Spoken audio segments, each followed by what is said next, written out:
Welcome to Nature Walk, the podcast where we embark on a journey to explore the wonders of the natural world. I'm your host, David, and I'm delighted to share with you the most captivating stories from the world of wildlife, conservation, and the environment. Today, we're going to take you to the arid landscapes of India's Rajasthan state, where a remarkable effort is underway to save one of the most critically endangered bird species on the planet, the Great Indian Bustard. As we step into this fascinating tale, imagine yourself standing amidst the vast expanse of the Thar Desert, with the scorching sun beating down upon your skin. The Great Indian Bustard, an ostrich-like bird with a distinctive black and white plumage, once roamed these grasslands with ease. However, with fewer than 150 individuals remaining in the wild, time is running out for this majestic creature. But amidst this bleak scenario, there's a glimmer of hope. A captive breeding program, led by the Wildlife Institute of India and the Rajasthan Forest Department, has been working tirelessly to prevent the extinction of the Great Indian Bustard. Since 2019, they've collected 42 eggs from the wild, hatched them in incubators, and raised over 50 chicks in captivity. This is a monumental achievement, considering the challenges involved in breeding these birds. Sumit Dookia, senior scientist with the Wildlife Institute of India, shares his insights on this remarkable journey. It has been an extremely uphill task, he says, but at least now, the species is not going to go extinct entirely. The team's dedication and perseverance have paid off, with some of the founder birds breeding in captivity and laying eggs, which were then hatched in incubators. As we delve deeper into this story, we find that the success of the captive breeding program has given conservationists hope and leverage to expedite habitat restoration efforts. The release of captive-raised chicks into the wild is planned for 2026, but it's crucial that sufficient suitable habitat is available for these birds to survive.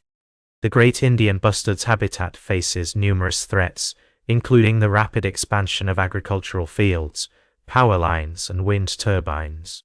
Sumit Dookia, a wildlife biologist, emphasizes that while he's optimistic about the captive breeding program, the bird's habitat now faces greater threats than before.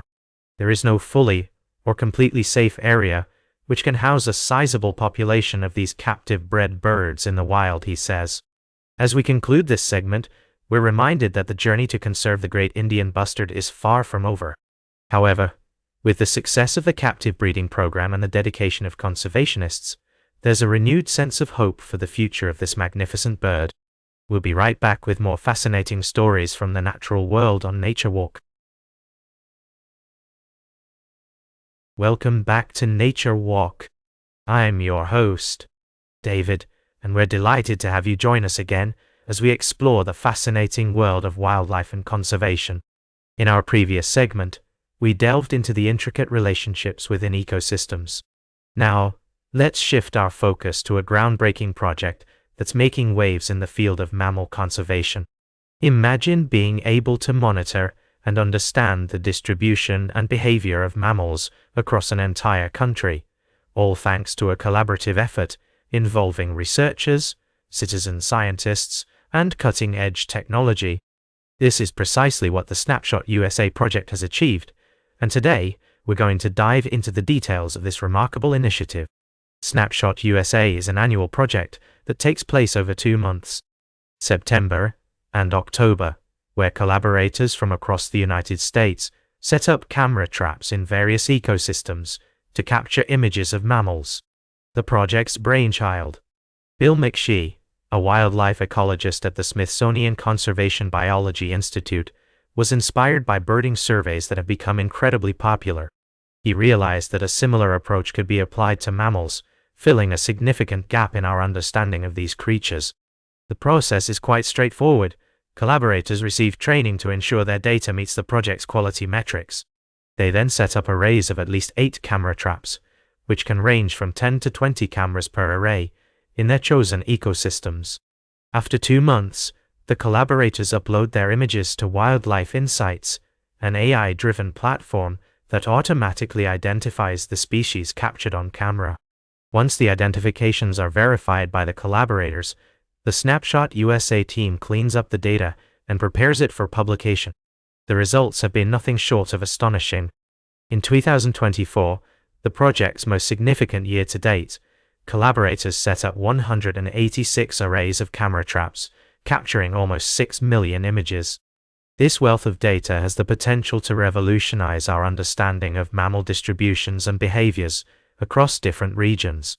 As Bridget Rooney, survey coordinator at Snapshot USA, noted, "If we're going to do this for a long time, which is the goal, we need to start grouping them since that has more value as a data set."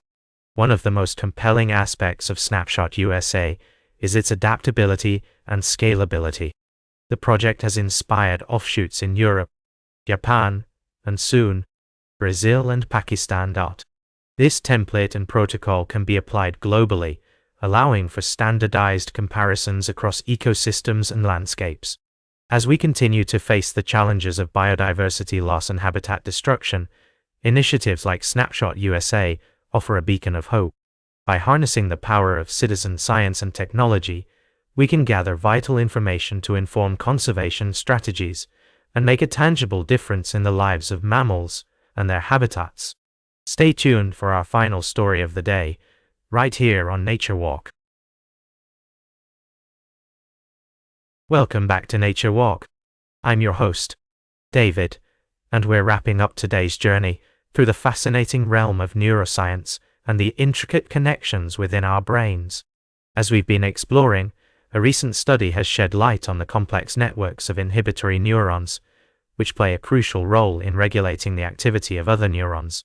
The research team, led by Schneider, Meiseldorntown, Boder, and Britton, has created an atlas of morphology and connectivity of all inhibitory neurons, organized by motif group.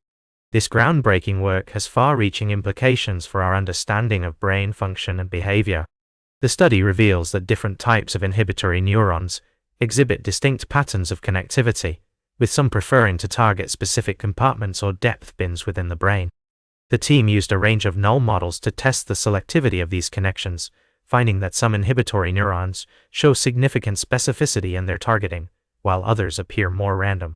One of the key takeaways from this research is the importance of considering both spatial and compartmental factors when analyzing neuronal connectivity. By accounting for these variables, the team was able to develop a more complete understanding of how inhibitory neurons contribute to the overall functioning of the brain. As we conclude today's Nature Walk, I want to leave you with a sense of awe and appreciation for the intricate complexity of the human brain. The more we learn about its workings, the more we realize just how much remains to be discovered. So, keep exploring, keep learning, and remember that the natural world is full of wonders waiting to be uncovered. That's all for today's Nature Walk. Remember to like, share, and subscribe, and until next time, keep exploring your natural world.